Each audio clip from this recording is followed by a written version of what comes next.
বিসমিল্লাহির রহমানির রহিম। আমি পুরা এই নাটোর ৩ সিংড়া আসনের এমপি মনোনীত প্রার্থী। আমার চিন্তা যে সিংড়াতে ত্যাগী লোকজন দরকার, যারা 16 বছরে রাজনীতি করেছে, দলের অ্যাক্টিভ লোক, যারা দুর্দিনে 16 বছরে লিওজো রাজনীতি করে সক্রিয় রাজনীতি করেছে, তাদেরকে তাদের মধ্যে আমি একজন। আজকে চিন্তা করতে হবে যারা দলের জন্য নির্যাতিত, সক্রিয়, সাংগঠনিক, দলের ক্লিন ইমেজের লোক, তাদেরকে মূল্যায়ন করা হোক।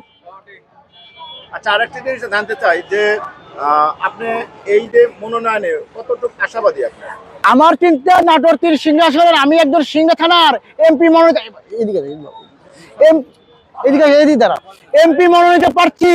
আমার চিন্তা যে সিংহের মাটিতে আমি 100% আশাবাদী, আমি সিংহের মাটিতে আমি মনোনয়ন পাওয়ার যোগ্য। জনগণের কাছে আপনার প্রত্যাশা কি? জনগণের কাছে কি চান? আমার চিন্তা, জনগণের কাছে আমার চাওয়া যে আপনারা যারা 16 বছরে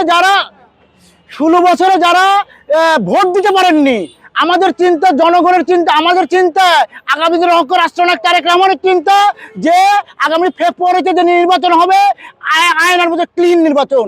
এই নির্বাচনে আমাদের জনগণের চিন্তা যে আপনি 16 বছর ভোট দিতে পারেননি, আমরা ভোট দেওয়ার পরিবেশ তৈরি করে দিচ্ছি, ইনশাল্লাহ ভোট দিতে পারবেন। আমাদের চিন্তা যে জনগণ সর্বোচ্চ ক্ষমতার অধিকারী। আজকে গণতন্ত্র হত্যা করেছে, আমাদের চিন্তা গণতন্ত্র প্রতিষ্ঠার রাজনীতি আমরা করি। আচ্ছা, আরেকটা জিনিস সেটা হচ্ছে যে এই সিংড়াবাসীর জন্য, মানে জনগণের জন্য আপনি কি করতে চান? আগামীতে কি করবেন আপনি যদি মনোনয়ন পান বা এমপি পান? আপনি জনগণের জন্য কি করবেন?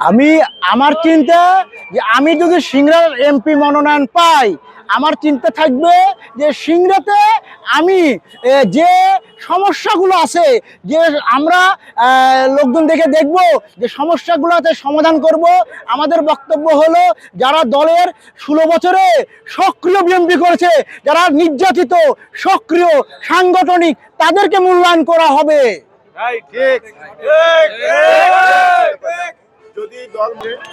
আমার প্রশ্ন হলো যে একই কথা, দল করলে দলের কমান্ড মানতে হবে। আমাদের আগামী দিনের অহংকার রাষ্ট্রনায়ক তারেক রহমান, সিংড়াতে যারা আমরা প্রার্থী আছি, দল যাকে মনোনয়ন দিবে, ধানের শীষ যাকে দিবে, তার পক্ষে দল করি, দলের কমান্ড মানি, দলের সিদ্ধান্তর বাইরে না আমি।